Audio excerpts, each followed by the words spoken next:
কোরআন শরীফ এটা হলো মিকাতের মানে হারাম এরিয়া। এখন তায়েফ হইলো আমার সামনে, এদিক দিয়ে সে ঢুকছে এহরাম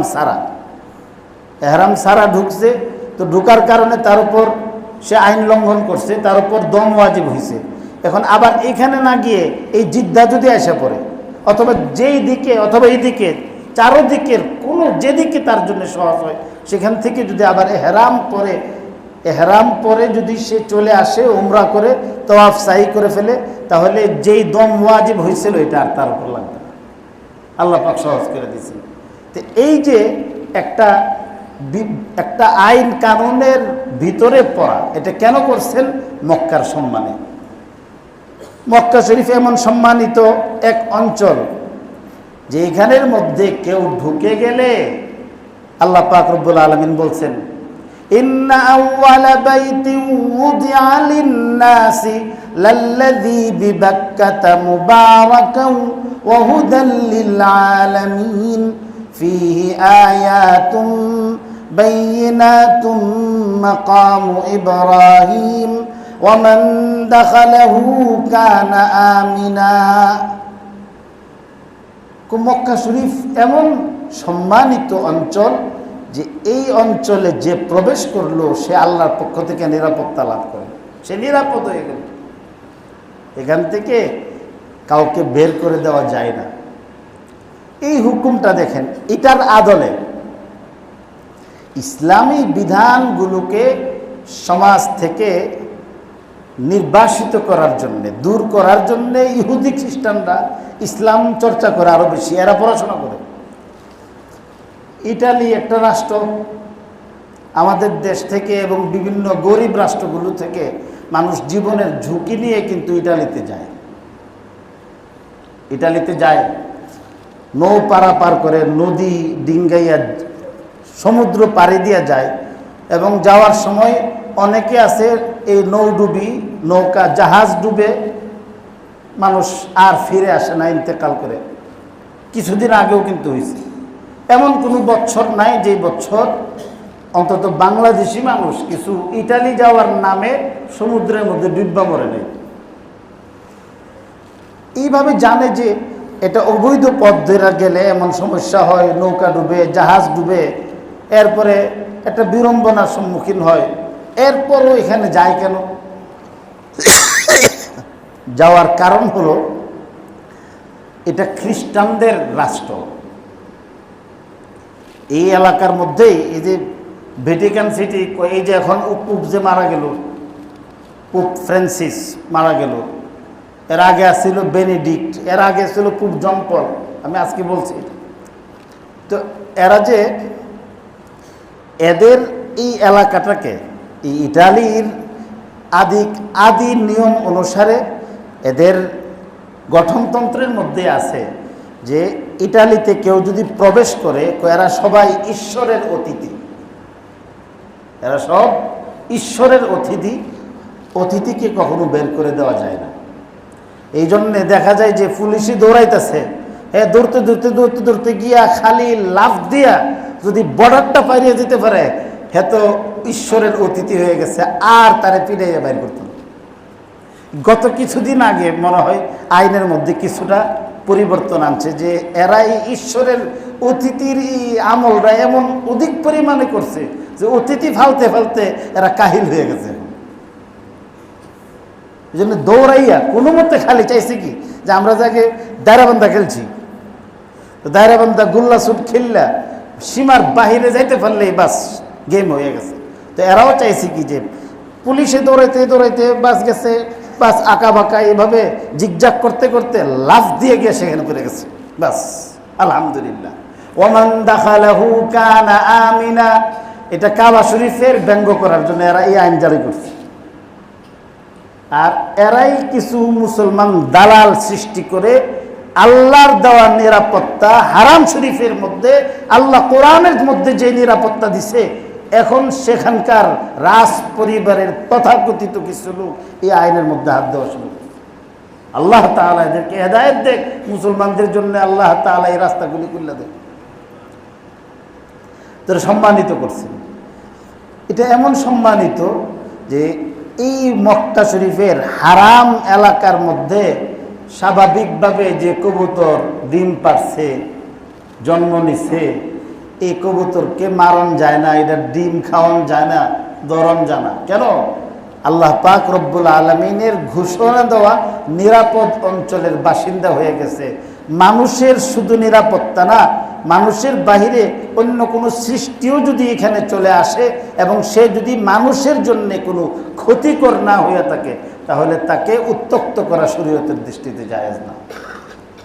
এই জন্য আল্লাহ রাসূল সাল্লাল্লাহু আলাইহি ওয়াসাল্লাম বলতেছেন, ইন্নামা উমিরতু আন আ'বুদা রাব্ব হাযিহিল বালদাতিল্লাযী হাররামাহা ওয়া লাহু কুল্লু শাইইন ওয়া উমিরতু আন আকুনা মিনাল মুসলিমিন।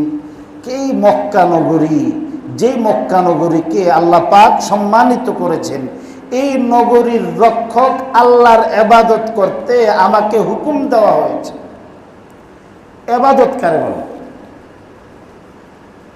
ইবাদতের শাব্দিক অর্থ আমাদের এই যে মানুষকে যদি নারী হয় পুরুষ হয় একত্রিত ইবাদুল্লাহ বলা হয়, যে আমরা আল্লাহর বন্দা, আব্দুল। এই আব্দুলের কাজ হইল, মানে আব্দুলের কাজ হইল আব্দিয়ত, ইবাদত করা। বন্দার কাজ বন্দিগি করা, গোলামের কাজ গোলামি করা। গোলামি করব, বন্দা বন্দিগি করব, এটাই স্বাভাবিক। তো আল্লাহর বন্দা হিসাবে বন্দিগি যে করি, এই বন্দিগিটাকে ইবাদত বলে, এটা আক্ষরিক অর্থ। কিন্তু ইসলামী শরীয়তের পরিভাষায় ইবাদত শুধু খালি বন্দিগিরি বলে না, 5টা জিনিসের সমষ্টিকে ইবাদত বলে। একটা নেক কাজ করার জন্যে, এই যে আমরা যে নামাজ পড়তেছি, এই নামাজের জন্যে কিছু করণীয় আছে, কিছু বর্জনীয় আছে। করণীয় আছে না, ওয়াক্ত হন লাগবো, সময় ছাড়া কি আপনি এশার নামাজ পড়লে চলবো? তো নামাজের জন্য আবার আপনার জাগা পাক লাগবো, জামা পাক লাগবো, তারপরে সতর ঢাকন লাগবো, পবিত্রতা অর্জন করণ লাগবো। এই সবগুলি, এগুলি নামাজের পূর্ব শর্ত। আবার নামাজের ভিতরেও কিছু শর্ত আছে। তো এইভাবে প্রত্যেক ইবাদতের, মানে যে বন্দিগি, গোলামি, আল্লাহ যেটাকে পালন করার জন্য বলছেন, এটার সর্বপ্রথম হইল কিছু কাজ করার কথা বলছেন। তো এই করণীয় কাজগুলি আগে করণ লাগবে। নামাজ পড়বার জন্য আল্লাহ নামাজ পড়ার কথা কইছে, এখন মনে করেন কাপড় চুপড় ছাড়া ল্যাংডা হয়ে আয় পড়ছেন, তো এটা কি নামাজ হইব নাকি? নামাজ হবে না। নামাজ পড়ার জন্য আপনি আসছেন, কাপড় চুপড় পরেছেন, উজু আর করছেন না, উজু করার কথা কই গেছি। তো তাহলে করণীয় কাজগুলি করা হয়েছে না। বর্জনীয় কাজ, নামাজ পড়তেন, আইছেন, ইমাম সাহেব কেরাত পড়বো, আপনি তো আর কেরাত পড়তেন না। কেরাত কি আপনি পড়েন না ইমাম সাহেব পড়ে? তা আসার সময় এক পকেটে কতলা বুট আর এক পকেটে কতলা বাদাম নিয়ে আইছেন, এই আল্লাহ আকবার করে ইমাম সাহেবের নামাজও লাগাই দিয়া আপনি এখান থেকে বুট বাদাম খাওয়া শুরু করছেন, কুরুত কুরুত করে যা আছে। আরে হুজুরের কাম হুজুর করুক করুক না, নামাজ তো চলতেছে, ওটো। তো নামাজের মধ্যে খাদ্য পানীয় গ্রহণ করা যায় না, তো এটার থেকে বাঁচতে হইব। তেমন প্রথম হলো ইবাদতের জন্যে প্রথম জরুরি হলো করণীয় কাজগুলি করণ, 2 নম্বর বর্জনীয় কাজগুলি বর্জন করা, 3 নম্বর হলো আল্লাহ পাক রব্বুল আলামিন এরপরে যে কাজটা করতে বলছেন ওই কাজটা করণ, এটাকে আদায় করণ। কিভাবে? এই আদায় করতে গিয়ে রাসূলুল্লাহ সাল্লাল্লাহু আলাইহি সাল্লামের যে তরিকা আছে, সুন্নত, এই সুন্নত তরিকাকে, এই হুকুম আল্লাহর নির্দেশ পালন করার ক্ষেত্রে পুঙ্খানুপুঙ্খ রিআয়াত করা। 4টা গেল। 5 নম্বর, এই 4টা কাজ আপনি করবেন আল্লাহরে রাজি খুশি করবার জন্যে নিয়মিত, এটা 5 নম্বর। আল্লাহরে রাজি খুশি করবার নিয়ত ছাড়া যদি আপনি দান করছেন, কোনো কাজ হবে না, এটা ইবাদত না। সওয়াব হইলে আপনি এবাদত হইলে সওয়াব পাইবেনি, আর সওয়াব যদি না পান তো বোঝা গেল আবাদত হয়েছে না। হাদিসের মধ্যে আছে, রোজার কথা বলছেন আল্লাহ রাসূল সাল্লাল্লাহু আলাইহি ওয়াসাল্লাম, রুব্বা সাইমিন লাইসা লাহু মিন সিয়ামিহি ইল্লাল জু', রুব্বা কাইমিন লাইসা লাহু মিন কিয়ামিহি ইল্লাস সাহর। বহু রোজা রাখনেওয়ালা ব্যক্তি আছে, সারাদিন রোজা রাখার পরে খুব পিপাসার কষ্ট ভোগ করুন সারা আল্লাহর দরবারে এদের কোনো সওয়াব নাই। এত রোজা রাখছে, সারাদিন খাইছে না, পানিও গ্রহণ করছে না, তো সওয়াব পাইতো না কেন? তো সওয়াব পাইতো না কি লেগে? যে আল্লাহ যেভাবে করার কথা বলছেন সেভাবে করছে না, নিয়ত খারাপ। নিয়ত খারাপ এমন উপবাস তো হিন্দুরাও থাকে, হিন্দুরাও সকাল থেকে নিয়ে কি করে সন্ধ্যা পর্যন্ত থাকে, খ্রিস্টানরাও রাখে। কেন? এটা নবীর তরিকা না। এটা কেন? যে আল্লাহর খুশি করার জন্য না। এখন তো জাহাঙ্গীর কবির আছে, আরো কেটা কেটা আছে না, ডায়েট কন্ট্রোল করার জন্য। আপনার পেট মোটা হয়ে গেছে, আপনি সপ্তাহে 2টা রোজা রাখবেন। তো শুধু রোজা রাখছে কেন? ওজন কমাইবার জন্যে, তার ফিটনেস রক্ষা করার জন্যে, তার শরীর রক্ষা করার জন্য রোজা রাখছে, আল্লাহরে খুশি করার জন্য না। তো এটা ইবাদতের সূরত হয়, ইবাদত হয় না। এই জন্য বলছেন যে এটা আল্লাহর সন্তুষ্টি লাগবে এবং নিয়মিত এটা পালন করতে হবে। নিয়মিত যদি না করা হয় তো তাহলে এটাও ইবাদত হয় না। আল্লামা কামালউদ্দিন ওয়াইজি রহমতুল্লাহ আলাইহি আখলাকে মুহসিনিন নামক কিতাবের মধ্যে এই ইবাদতের এই ব্যাখ্যা দিয়েছেন যে এখন চিন্তা করে দেখেন যে আমরা যে ইবাদত করি, আমাদের ইবাদতের মধ্যে ইবাদতের সবগুলি অর্থ আসে কিনা? নামাজও পড়তেছে, আরেক বেটার হকও মারতেছে, নামাজও পড়তেছে আবার চুরিও করতেছে, নামাজও পড়তেছে হারাম কাজ করতেছে, নামাজও পড়তেছে গীবত শেখায়েত ছাড়েও না, নামাজ পড়তেছে সুরে যে মসজিদ থেকে জুতা চুরি করে নিয়ে যায়, এ কি নামাজ ছাড়া? এ কি নামাজ পড়ার জন্যেই কিন্তু নামাজের সুরত ধরছে এবং আল্লাহু আকবরকে দাঁড়াইছে, দাঁড়াইয়া সেও কিন্তু টুট লড়াইছে, সুবহান রাব্বিয়াল আযীম সুবহান রাব্বিয়াল আলা পড়ছে। আপনি যখন সেজদাত গেছেন তখন তলে দিয়া হাত দিয়া আপনার মোবাইল লয়ে গেছে। তো খালি উঠক বৈঠক আডুত ধরলে, সুবহান রাব্বিয়াল আযীম পড়লে, সূরা পড়লে, কেরাত পড়লে যদি ইবাদত হইতো তো সূরার ইবাদত তো আরো মজবুত ইবাদত হইতো। এটা ইবাদত না। আমরা যারা পড়ি, এক লোকে বলছিল বুজুর্গানে দিন, ওনাদের কথার আলোকে বলছে যে আমরা যে নামাজ পড়ি, আমরা নামাজটা তো আসলে সত্যিকারের নামাজ হয় না। কেন হয় না? আমাদের নামাজগুলির অনেক প্রকার আছে। কিছু হলো খাইটার নামাজ, খাটিয়ার নামাজ, খাটের নামাজ, হাটের নামাজ, মাঠের নামাজ, নির্বাচনের নামাজ।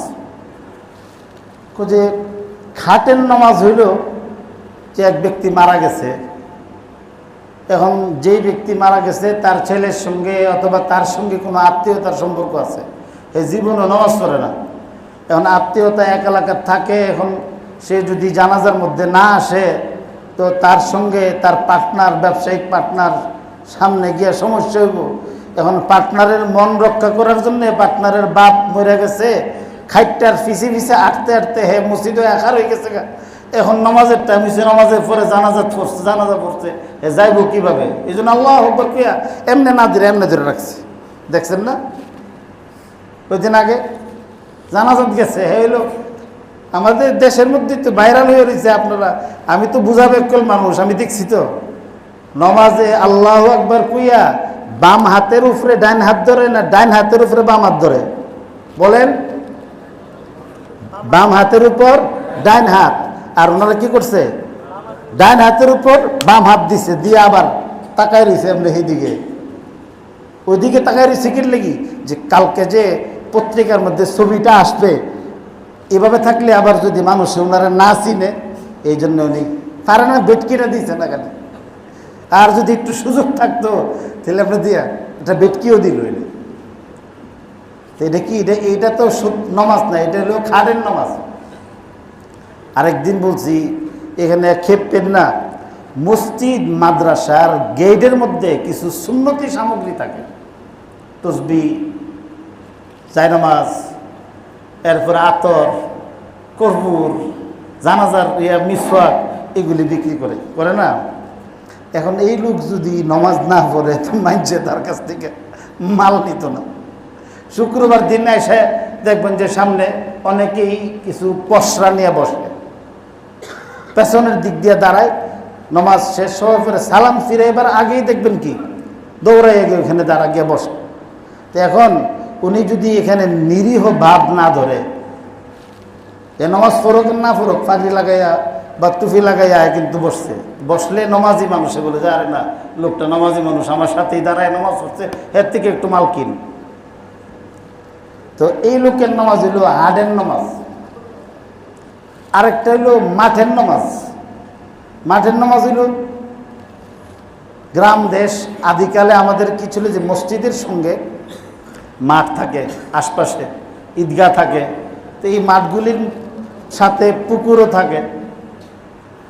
তো খেলাধুলা কইরা মাঠের মধ্যে, পুকুরের মধ্যে আইসা মসজিদের গাটলার মধ্যে পাউটাও ধুইছে, ধোয়ার পরে আজান দিয়া লাইছে। তখন আর কি করব, যাইতে পারছে না, অন্যদের ঠেলায় ঠেলায় মসজিদের মধ্যে আইসা নামাজ পড়ছে, তারপরও পড়ছে, এটা ভালো। তো এটা হলো মাঠের নামাজ। আরেকটা হলো নির্বাচনের নামাজ। সামনে যে নির্বাচন হবে তখন দেখবেন যে দৌড়ায় কি করবো, মসজিদের মধ্যে আসবে, আসবার আগেই এইভাবে সবার সাথে কি করেন, সালাম দেব। আপনি কিন্তু তার দিকে আসে দিচ্ছেন না, হ্যাঁ এমনি বেটকে দিয়েছে একটা, তার সাথে যেমন কি সম্পর্ক আপনার, কিন্তু হ্যাঁ একটা দাঁড়ায় বেটকে একটা দিব আর দেখাইছে।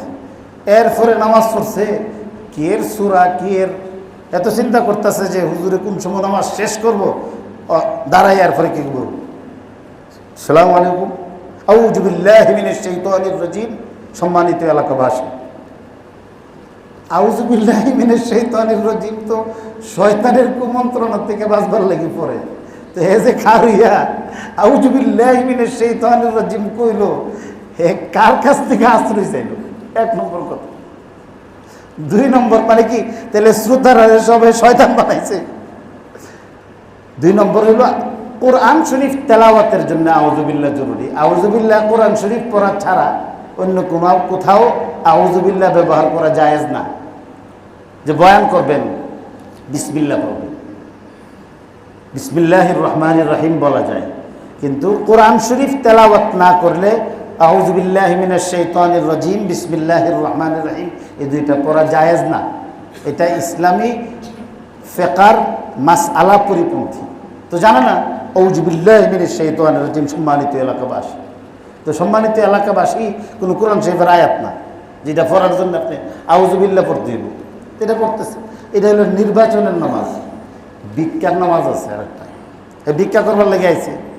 এখন নামাজ মুসল্লিদের কাছ থেকে ভিক্ষা নিব, তো এই জন্য সে নামাজে না দাঁড়াইলে সমস্যা, এই জন্য আপনার নামাজের মধ্যে আইসা আপনার দাঁড়াইছে, সালাম ফিরাইবার পরে ইমাম সাহেবের দ্বিতীয় সালাম শেষ হওয়ার আগে হে খারিয়ে দেখা, সম্মানিত মুসল্লি আনেকেরাম, আমরা ফুল ফ্যামিলি মুসলমান হয়েছি।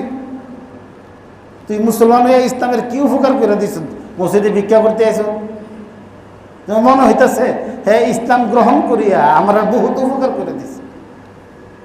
ইসলাম গ্রহণ করে তো তার নিজের উপকার হয়েছে। এবং মসজিদের মধ্যে এইভাবে ভিক্ষাবৃত্তি করা জায়েজ না, এটা তো ভিক্ষার নামাজও হয়। তো এই নামাজের দ্বারা একটা মানুষের চরিত্র সংশোধন হয় না। নামাজের জন্যে, নামাজটাকে ইবাদত বানাইবার জন্যে জরুরি, নামাজের জন্য যা করণীয় সেটা করা, যা বর্জনীয় সেটা ছাড়া, এরপরে আল্লাহর নির্দেশ পালন করা, নবীর সুন্নত জিন্দা করা, আল্লাহর রেজামন্দি সন্তুষ্টি লাভ করার জন্য নিয়মিত আদায় করে দেওয়া। শুক্রবার দিন আইছে, ঈদের দিন আইছে, এরপর আর আইছে না। তো এটা শরীয়তের পরিভাষায় ইবাদত হিসাবে গণ্য হয় না। তো আল্লাহ তাআলা আল্লাহ রাসূল সাল্লাল্লাহু আলাইহি সাল্লামের উপরে আয়াত নাযিল করে বলতেছেন, ইন্নামা উমিরতু আন আ'বুদা রাব্ব হাযিহিল বালদাতিল্লাযী হাররামাহা ওয়া লাহু কুল্লু শাইইন ওয়া উমিরতু আন আকুনা মিনাল মুসলিমিন। আল্লাহ পাক এই পবিত্র মক্কা নগরীর রক্ষক, আল্লাহর ইবাদত করতে আমাকে হুকুম দেওয়া হয়েছে। রাসূলুল্লাহ সাল্লাল্লাহু আলাইহি ওয়াসাল্লাম আল্লাহর হুকুম কিভাবে পালন করছেন? হাদিসের মধ্যে হযরতে আয়েশা সিদ্দিকা রাদিয়াল্লাহু তাআলা আনহা ফরমান যে আল্লাহর রাসূলকে আল্লাহ যে হুকুম দিয়েছে সারা রাত তিনি ইবাদত করতেন। كان رسول الله صلى الله عليه وسلم يقوم من الليل حتى تتفطر قدماه। আল্লাহ রাসূল সাল্লাল্লাহু আলাইহি ওয়াসাল্লাম রাতের বেলা তাহাজ্জুদ নামাজ, ফরজ নামাজের বাইরে তাহাজ্জুদ নামাজে তো লম্বা সময় পড়তেন যে আল্লাহ রাসূলের পা ফুলে ফেটে যেত।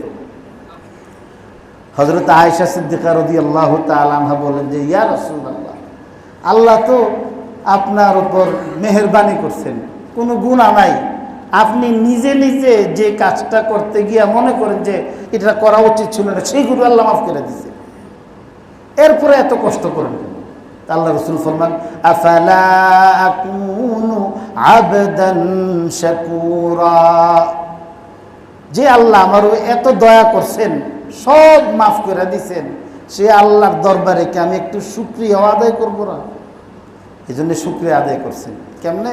অন্য আয়াতের মধ্যে আল্লাহ বলছেন, ওয়াবুদ রাব্বাকা হাত্তা ইয়াতিয়াকাল ইয়াকিন। আসল ইবাদত হইল আল্লাহর পথ ধরন, যেই পথ ধরলে, যে কাজ করলে আল্লাহরে পাওয়া যায়, সেই পথ ধইরা সে কাজ করো।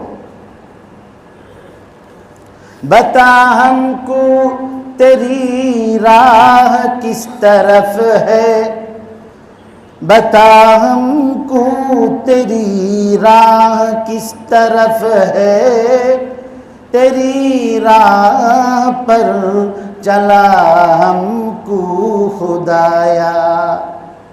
আল্লাহ, আমরা তো মূর্খ নাদান, কোন পথ ধরলে, কি কাজ করলে তোমারে পামু আল্লাহ এটা আমরা জানি না, তুমি মেহেরবানি করে তেরি রাহ পর চলা হামকো খুদায়া, তোমার রাস্তায় আল্লাহ চালাও, বন্দেগী করার তৌফিক দাও। তেরি রাহ পর চলা হামকো খুদায়া, बुजुर्गी से नहीं हमको जरूरत, गुलाम अपना बना हमको खुदाया। আল্লাহ, মানুষে বুজুর্গ বলো, মানুষে আমারে অনেক বেশি মর্যাদা দেখ, আল্লাহ আমি এই মর্যাদা চাই না, আমি তোমার গোলাম হিসাবে নিজেকে প্রতিষ্ঠিত করতে চাই, তোমার দরবারে হাজির করতে চাই।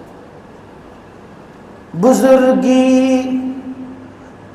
नफ्स की ख्वाहिश है आफसूस, बुजुर्गी नफ्स की ख्वाहिश है आफसूस, तकब्बुर से बचा हमको खुदाया।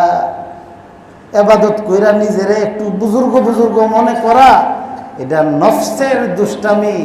আল্লাহ এটার থেকে বাঁচাইয়া অহংকার থেকে আল্লাহ তুমি আমারে সাফ করে দেবে।